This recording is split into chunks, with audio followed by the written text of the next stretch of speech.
Question बघा. The age of possible in years in 2025 is perfect square. His age in years was also perfect square is 2012. His age in years will be a perfect cube. M years after 2025. Determine the smallest value of M.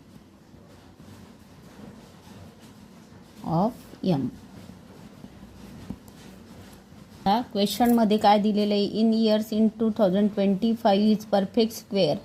त्या एका व्यक्तीचे वय किंवा age जे आहे ते perfect square आहे केव्हा 2025मध्ये. 2025 वन पर्सन एक्स पर्सन घेऊ आपण. Age is perfect square.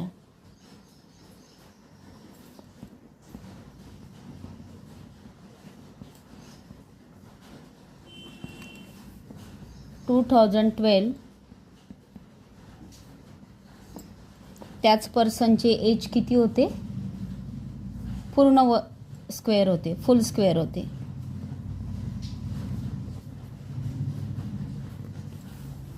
मग बघा 2025 नंतर आफ्टर 2025 नंतर एम वर्षांनी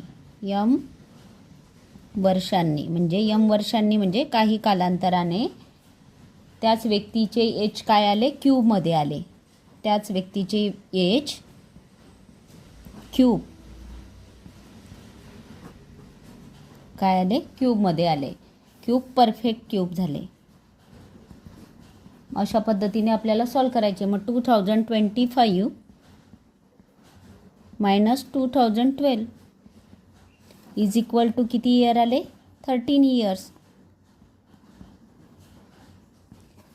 आता बघा 13 इयर्स, दोन पूर्ण वर्गांमध्ये कितीचा डिफरन्स आहे, 13चा.